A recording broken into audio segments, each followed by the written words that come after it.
महल मोरी सुन पिया घरे चलायावा, महल मोरी सुन पिया घरे चलायावा।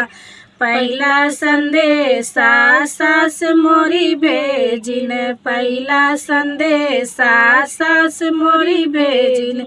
नौकरिया ऐसन चीज बेटा घरे मती आया, नौकरिया ऐसन चीज बेटा घरे मती आया। महल मोरी सुन पिया घरे चलायावा, महल मोरी सुन राजा घरे चलायावा। दूसरा संदेशा जेठान मोरी भेजिन, दूसरा संदेशा जेठान मोरी भेजिन।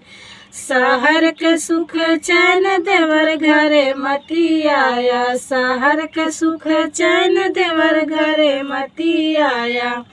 महल मोरी सुन पिया घरे चलायावा, महल मोरी सुन पिया घरे चलायावा।